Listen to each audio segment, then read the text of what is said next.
ನಮಸ್ತೆ ವೀಕ್ಷಕರೇ, ನಾನು ಅರವಿಂದ್ ಸಾಗರ್. ಗ್ಯಾರಂಟಿ ನ್ಯೂಸಿನ ಪಾಡ್ಕಾಸ್ಟ್ನ ವಿಶೇಷ ಕಾರ್ಯಕ್ರಮಕ್ಕೆ ತಮಗೆಲ್ಲರಿಗೂ ಸ್ವಾಗತ.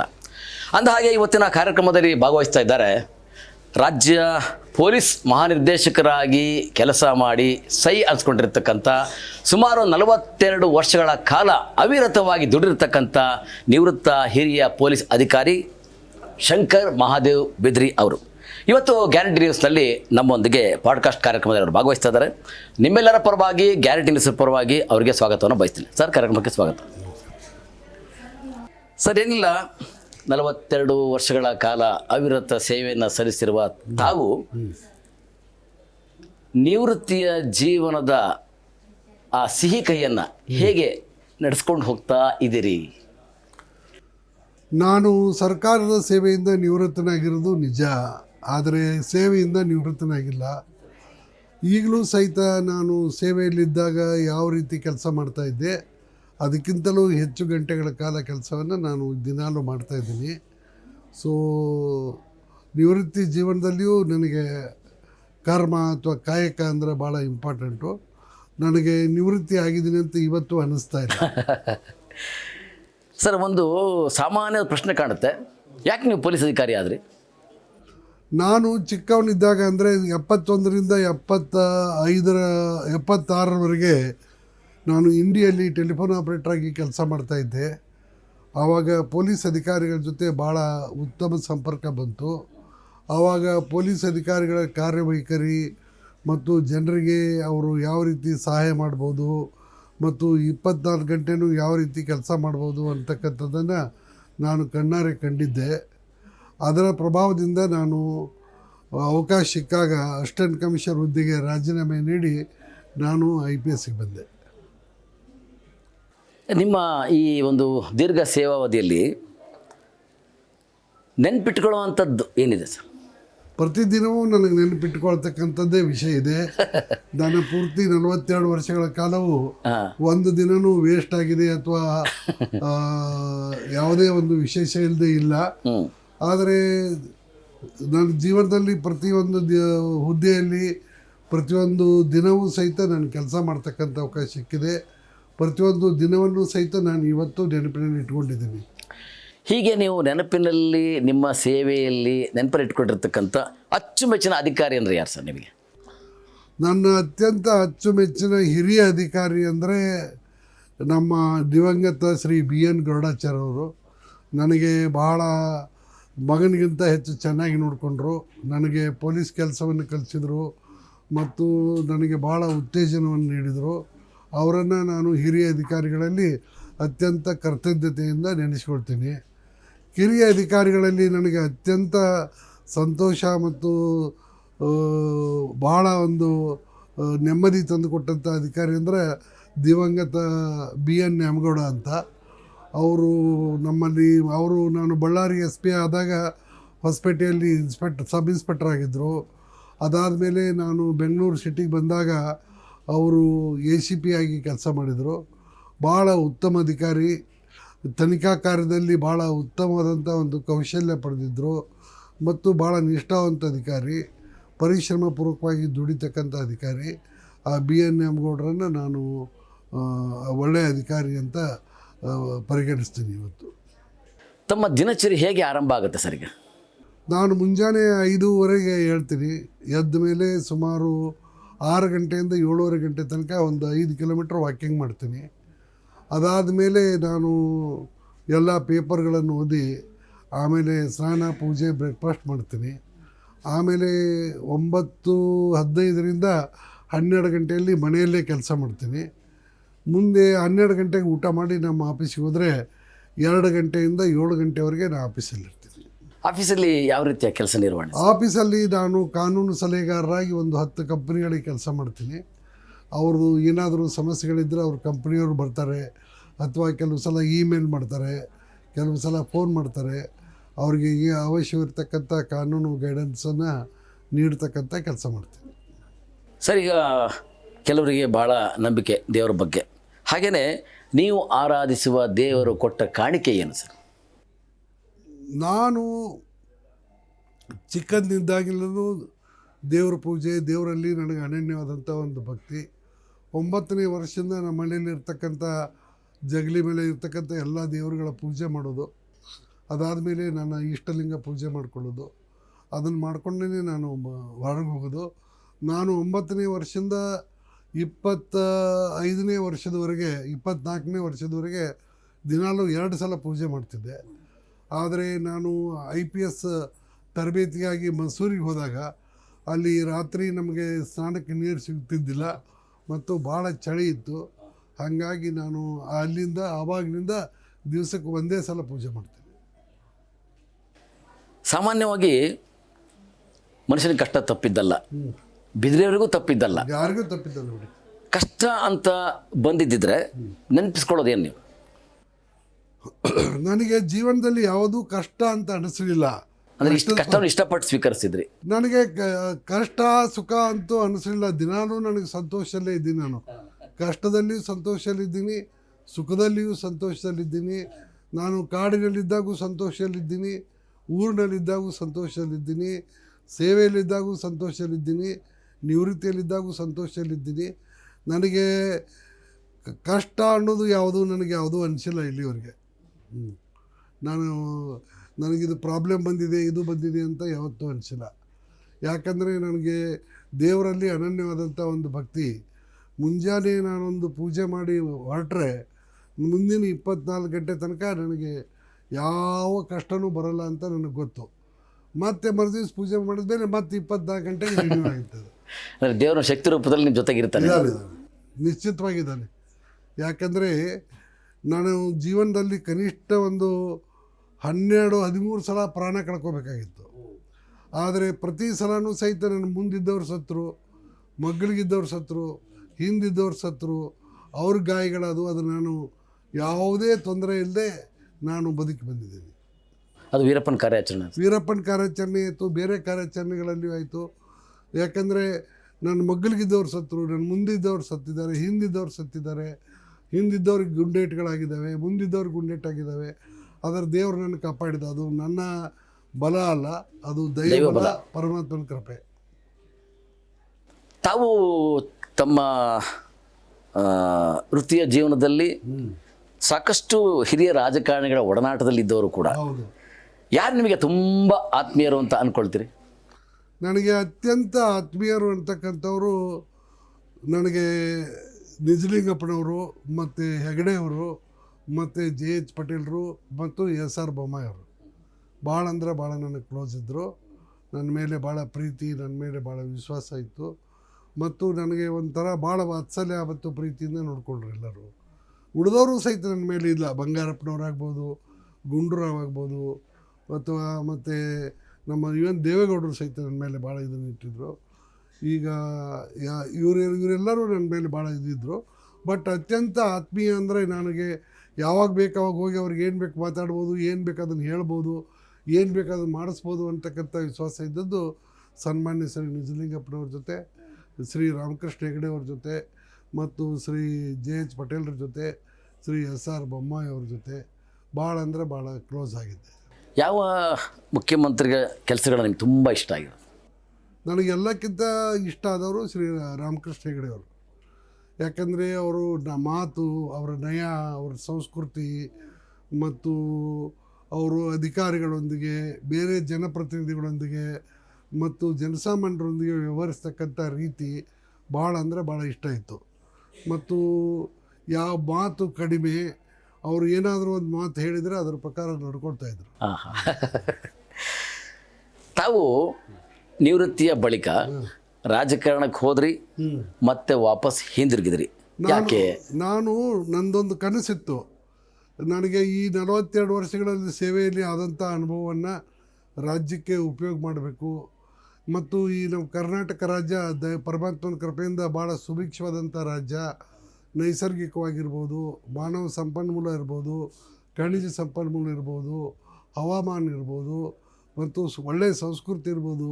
ಇವೆಲ್ಲದರಲ್ಲಿಯೂ ಕರ್ನಾಟಕಕ್ಕೆ ಸರಿಸಾಟಿಯಾದಂಥ ಪ್ರದೇಶ ಭಾರತದಲ್ಲಿ ಅಲ್ಲ, ಇಡೀ ದೇಶದಲ್ಲಿ ಇಲ್ಲ.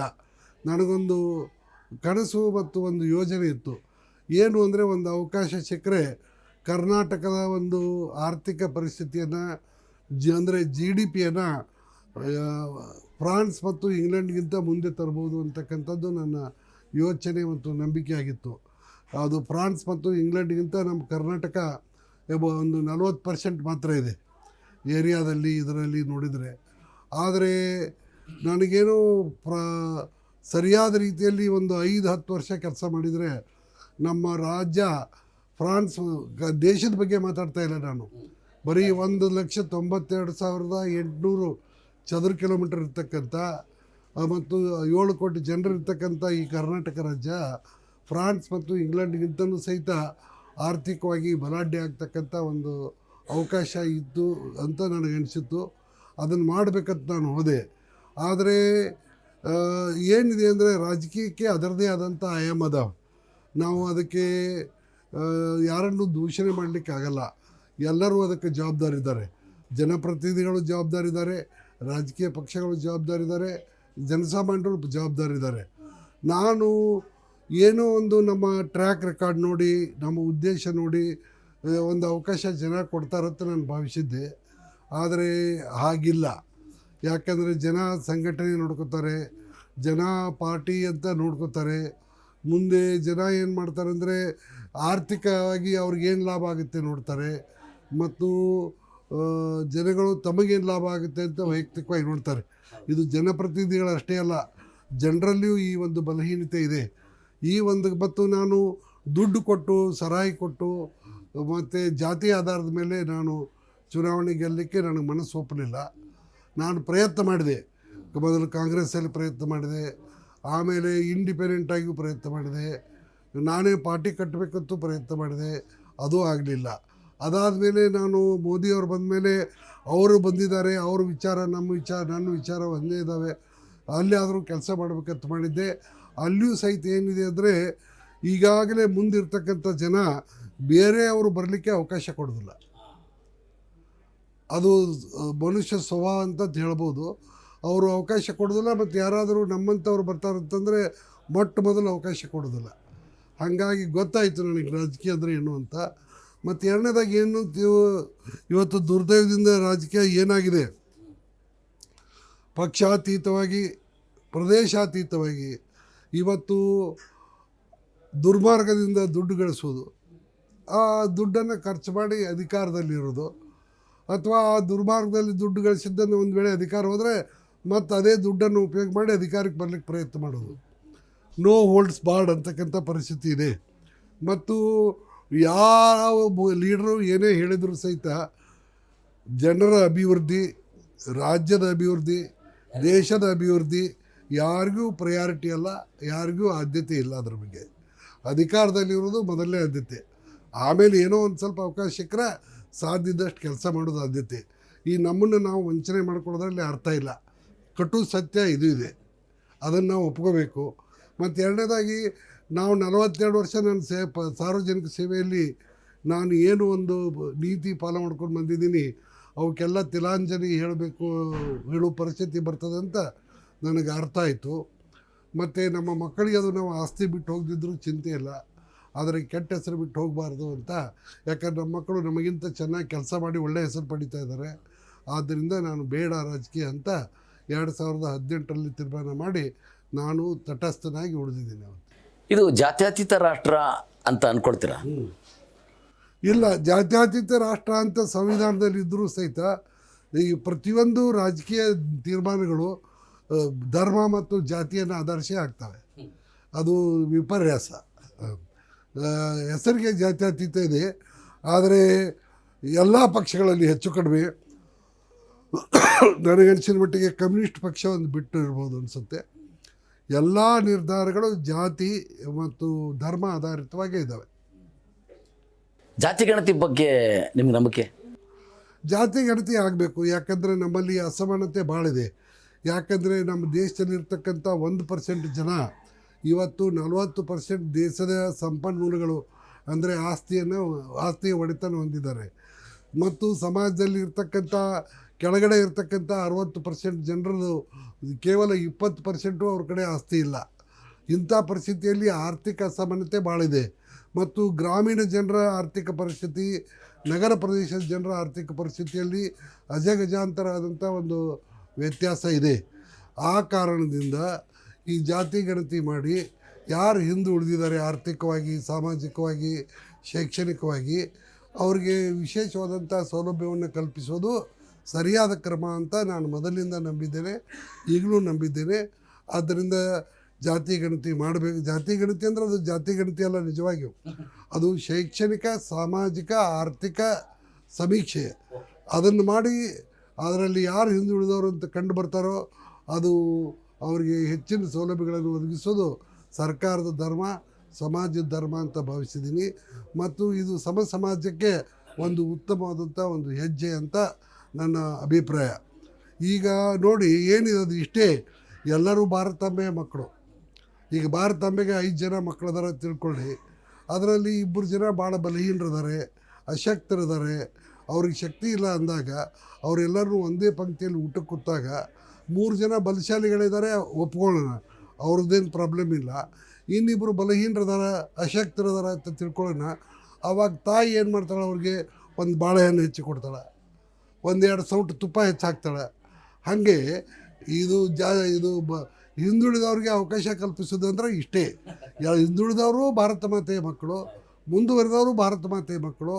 ಹಿಂದುಳಿದವ್ರಿಗೆ ಏನಿದೆ, ಒಂದೇ ಪಂಕ್ತಿಯಲ್ಲಿ ತಾಯಿ ಊಟ ಹಾಕುವಾಗ ಯಾರು ಹಿಂದುಳಿದಿರ್ತಾರೆ, 2 ಮಕ್ಕಳು ಹಿಂದುಳಿದಿದ್ರು ಅಂದರೆ ಅವ್ರಿಗೊಂದು 2 ಸೌಟು ತುಪ್ಪ ಹೆಚ್ಚಾಕ್ತಾರೆ ಗಟ್ಟಿಯಾಗಲಿ ಅಂತ, ಅಥವಾ ಅವ್ರಿಗೊಂದು ಬಾಳೆಹಣ್ಣು ಕೊಡ್ತಾಳೆ ಇಬ್ಬರಿಗೂ. ಅದು ಬಲಶಾಲಿಗಳಿಗೆ ಕೊಡಲಿಕ್ಕಿಲ್ಲ. ಇಷ್ಟೇ. ಏನಪ್ಪ ಅಂದರೆ ಭಾರತ ದೇಶದ ಪ್ರತಿಯೊಬ್ಬ ಪ್ರಜೆಯೂ ತಕ್ಕ ಮಟ್ಟಿಗೆ ಬಲಿಷ್ಠ ಆಗಬೇಕು, ಆರೋಗ್ಯವಂತ ಆಗಬೇಕು, ಉತ್ತಮ ಶಿಕ್ಷಣ ಪಡಿಬೇಕು, ಉತ್ತಮ ಜೀವನ ನಡೆಸಬೇಕು, ನೆಮ್ಮದಿಯಿಂದ ಜೀವನ ನಡೆಸುವಂತ ಆಗಬೇಕು ಅನ್ನೋದೇ ಈ ಪರಿಶಿಷ್ಟ ಜಾತಿ, ಪರಿಶಿಷ್ಟ ಜನಾಂಗ ಮತ್ತು ಹಿಂದುಳಿದವ್ರಿಗೆ ಅವಕಾಶ ಕಲ್ಪಿಸ್ತಕ್ಕಂಥ ಉದ್ದೇಶ. ತಾವು ದೇಶ ಮತ್ತು ರಾಜ್ಯದ ಬಗ್ಗೆ ಸಾಕಷ್ಟು ಒಲವು ಇಟ್ಕೊಂಡಿದ್ದೀರಿ, ಪ್ರೀತಿ ಇಟ್ಕೊಂಡಿದ್ದೀರಿ, ಹಿಂಗಾಗಬೇಕು ಅಂತ ಕನಸು ಕಂಡಿದ್ದೀರಿ.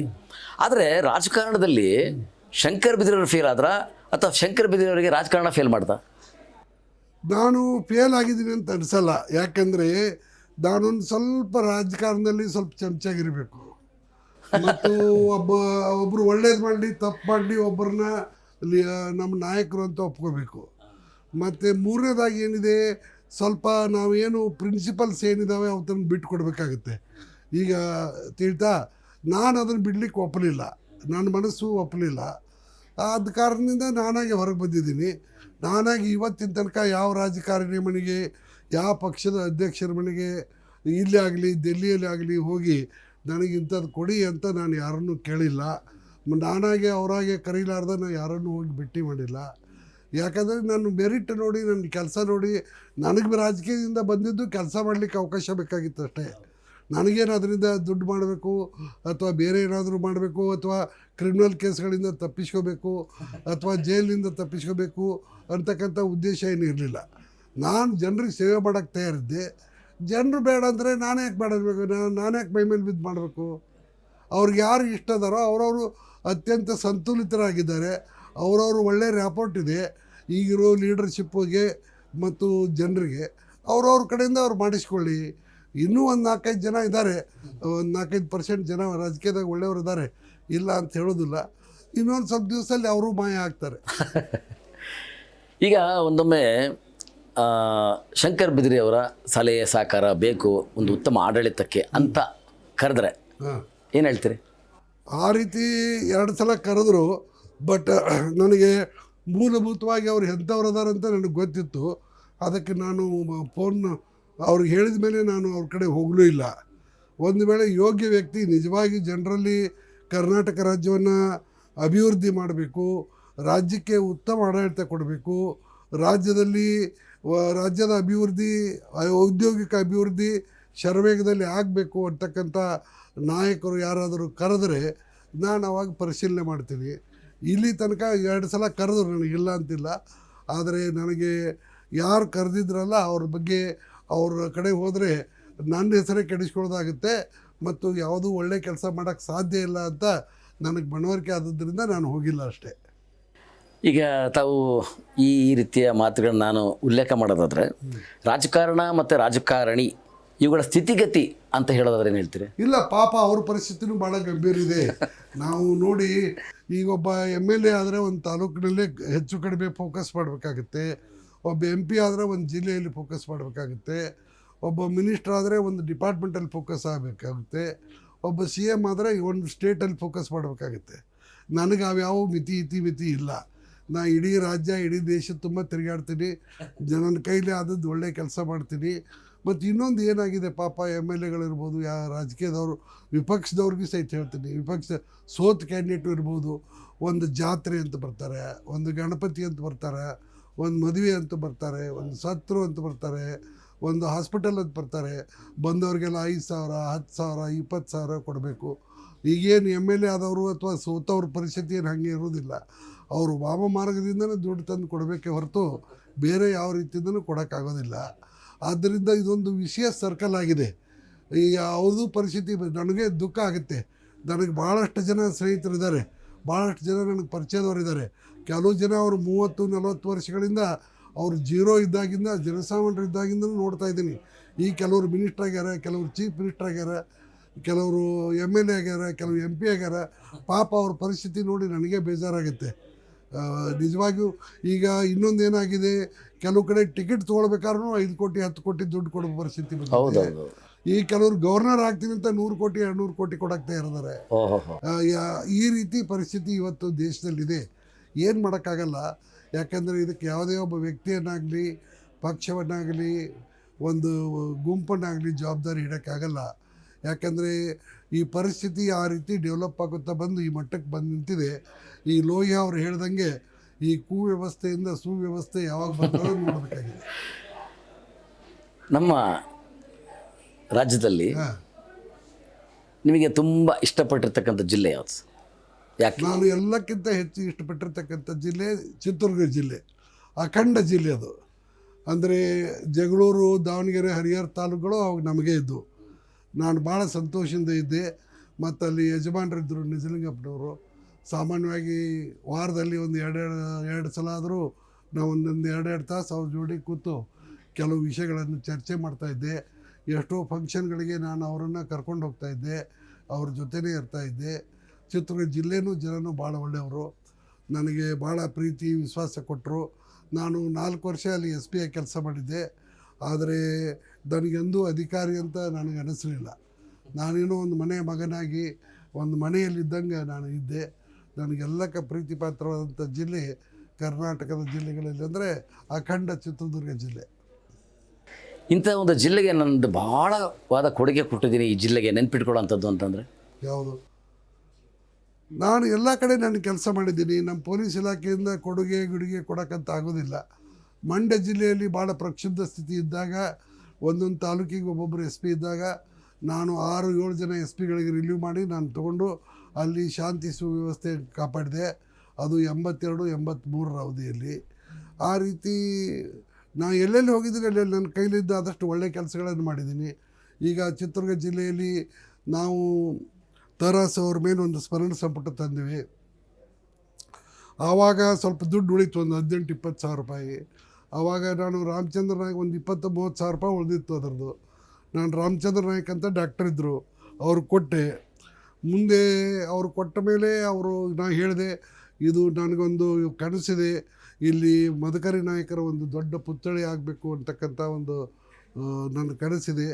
ಇದನ್ನು ಸೀಡ್ ಮನಿಯಾಗಿ ಇಟ್ಕೊಳ್ಳಿ, ಮುಂದೆ ಅವಕಾಶ ಸಿಕ್ಕಾಗ ಅದನ್ನು ಮಾಡೋಣ ಅಂತ ಹೇಳಿದೆ. ಮುಂದೆ ನನ್ನ ಅನುಕೂಲಕ್ಕೆ ನಮ್ಮ ಕಾಟಪರಟ್ಟಿ ತಿಪ್ಪೇಸ್ವಾಮಿ ಮಿನಿಸ್ಟರ್ ಆದರು, ಚಾಳಕೆರೆ ಅವರು. ಅವನು ಆದ ಕೂಡಲೇ ನಾನು ಹೇಳಿದೆ ಅವ್ರಿಗೆ. ಹೇಳಿದ ಕೂಡಲೇ ಪಾಪ ಅವರು ಆಸಕ್ತಿ ತಗೊಂಡು ಅಲ್ಲಿ ಒಂದು ಭವ್ಯವಾದಂಥ ಮದಕರಿ ನಾಯಕರ ಪುತ್ಥಳಿಯನ್ನು ಚಿತ್ರದುರ್ಗದಲ್ಲಿ ಕೇಂದ್ರ ಸ್ಥಾನದಲ್ಲಿ ಸ್ಥಾಪನೆ ಮಾಡ್ತಕ್ಕಂಥ ಕೆಲಸ ಮಾಡಿದರು. ಅದು ಭಾಳ ಸಂತೋಷ ಆಯಿತು. ಅದೇ ರೀತಿ ದಾವಣಗೆರೆಯಲ್ಲಿ ಎಲ್ಲ ಸ್ಪಿನ್ನಿಂಗ್ ಮಿಲ್ಗಳು ಕ್ಲೋಸ್ ಆದಾಗ ನಾನು ಕೆನರಾ ಬ್ಯಾಂಕ್ನವ್ರಿಗೆ ಹೇಳಿ, ಆವಾಗ ಪೂಜಾರಿ ಲೋನ್ ಅಂತಿದ್ರು. ಆವಾಗಿನ ಕಾಲದಲ್ಲಿ 5,000 10,000 ರೂಪಾಯಿ ಲೋನ್ಗಳನ್ನು ನಾನು ಸುಮಾರು 6,000 ಕಾರ್ಮಿಕರಿಗೆ ಕೊಡಿಸಿಕೊಟ್ಟೆ. ಅದು ನನಗೆ ಭಾಳ ಒಂದು ಹೆಚ್ಚಿನ ಒಂದು ಸಂತೋಷವನ್ನು ತಂದುಕೊಡ್ತು. ಒಟ್ಟಾರೆಯಾಗಿ ಎಲ್ಲ ಜಿಲ್ಲೆಗಳಲ್ಲಿಯೂ ನನಗೆ ಉತ್ತಮ ರೀತಿಯಿಂದ ಕೆಲಸ ಮಾಡಲಿಕ್ಕೆ ಅವಕಾಶ ಸಿಕ್ತು. ಗುಂಡ್ರಾವ್ ಅವರು ಹಿಡ್ಕೊಂಡು ಎಲ್ಲ ಚೀಫ್ ಮಿನಿಸ್ಟರ್ಗಳು ನನಗೆ ಭಾಳ ಉತ್ತೇಜನ ಕೊಟ್ಟರು ಮತ್ತು ಯಾವತ್ತೂ ನನ್ನ ಕೆಲಸದಲ್ಲಿ ಹಸ್ತಕ್ಷೇಪ ಮಾಡಲಿಲ್ಲ. ಮತ್ತು ನನ್ನ ಮಾತಿಗೆ ಭಾಳ ಗೌರವ ಕೊಟ್ಟರು. ಅದಕ್ಕಾಗಿ ನಾನು ಅವರೆಲ್ಲರಿಗೂ ಸಹಿತ ಋಣಿಯಾಗಿದ್ದೇನೆ. ತಮ್ಮ ಸೇವೆಯಲ್ಲಿ ಅಥವಾ ನಿವೃತ್ತಿಯಲ್ಲಿ ಈಗ ತಾವು ಮಕ್ಕಳಿಗಾಗಲಿ ಮನೆಯವರಿಗಾಗಲಿ ಯಾವ ರೀತಿ ಸಮಯ ಕೊಡ್ತಾಯಿದ್ದೀರಿ? ನಾನು ನಿಜವಾಗಿ ಹೇಳಬೇಕಂದ್ರೆ ನನ್ನ ಮಕ್ಕಳು ನನ್ನನ್ನು ನೋಡಿ ಕಲ್ತಿದ್ದಾರೆ ಹೊರತು ನಾನು ಮಕ್ಕಳಿಗೆ ಯಾವುದೇ ಬೋಧನೆ ಮಾಡಿಲ್ಲ ಮತ್ತು ತಿಳುವಳಿಕೆ ಮಾಡಿಲ್ಲ. ಅವರು ನಾನು ಯಾವ ರೀತಿ ನಡ್ಕೋತೀನಿ, ಯಾವ ರೀತಿ ಕೆಲಸ ಮಾಡ್ತೀನಿ, ಯಾವ ರೀತಿ ವ್ಯವಹರಿಸ್ತೀನಿ ಅಂತಕ್ಕಂಥದ್ದನ್ನು ನೋಡಿ ಅವರು ಕಲಿತು ಅವ್ರು ಮುಂದೆ ಬಂದಿದ್ದಾರೆ. ಅವ್ರಿಗೆ ಯೋಗಕ್ಷೇಮ ನೋಡ್ತಕ್ಕಂಥದ್ದು, ಅವ್ರನ್ನ ಸರಿಯಾಗಿ ಸ್ಕೂಲು ಕಾಲೇಜಿಗೆ ಕಳಿಸ್ತಕ್ಕಂಥದ್ದು ಮತ್ತು ಅವ್ರಿಗೆ ಬಟ್ಟೆ ಬರೆ ನೋಡ್ಕೊಳ್ತಕ್ಕಂಥ ಕೆಲಸವನ್ನೆಲ್ಲ ನನ್ನ ಮನೆಯವರು ಮಾಡಿದ್ದಾರೆ. ಆದ್ದರಿಂದ ಎಲ್ಲ ಕ್ರೆಡಿಟ್ ಅವ್ರು ನಮ್ಮ ಮನೆಯವರಿಗೆ ಹೋಗಬೇಕು. ಈಗ ಮಕ್ಕಳು ಈಗ ಒಳ್ಳೆ ಉನ್ನತ ಹುದ್ದೆಯಲ್ಲಿದ್ದಾರೆ. ಇದ್ದಾರೆ. ಮಗಳು ನಾಗ್ಪುರಲ್ಲಿ ಡಿವಿಷನ್ ಕಮಿಷನರ್ ಆಗಿದ್ದಾಳೆ, 3 ವರ್ಷ ಆಯಿತು. ಮತ್ತು ಮಗ ಈಗ CBIನಲ್ಲಿ 7 ವರ್ಷ ಜಾಯಿಂಟ್ ಡೈರೆಕ್ಟರ್ ಆಗಿದ್ದ. ಈಗ ಅಡಿಷನಲ್ ಕಮಿಷನರ್ ಚೆನ್ನೈ ಅಂತಿದ್ದಾನೆ. ಮತ್ತು ಸೊಸೆ ಇದ್ದವಳು ಜಾಯಿಂಟ್ ಸೆಕ್ರೆಟರಿ ರೂರಲ್ ಡೆವಲಪ್ಮೆಂಟ್ ಅಂತ ದೆಹಲಿಯಲ್ಲಿದ್ದಾರೆ. ಎಲ್ಲರೂ ಅವ್ರವ್ರ ಕೆಲಸ ಮಾಡ್ಕೊಂಡು ಹೋಗ್ತಾ ಇದ್ದಾರೆ. ಕಾಲ್ ಮಾಡ್ತಾ ಇರ್ತಾರೆ ಸರ್? ಹಾಂ, ಕರೆ ಮಾಡ್ತಾರೆ. ಸರ್, ನಿಮಗೆ ಇಷ್ಟವಾಗಿರ್ತಕ್ಕಂಥ ಆಹಾರ ಏನು ಸರ್? ನಾನು ಸಾಮಾನ್ಯವಾಗಿ ರೊಟ್ಟಿ, ಬೇಳೆ, ಬದನೆಕಾಯಿ ಪಲ್ಯ, ಅನ್ನ ಸಾರು ಇಷ್ಟು ಊಟ ಮಾಡ್ತೀನಿ. ಅದಕ್ಕಿಂತ ಹೆಚ್ಚಿಗೆ ಏನಿಲ್ಲ. ಈಗ ನಿಮ್ಮ ದೇಹದ ಸಮತೋಲನದ ಗುಟ್ಟೇನು ಸರ್?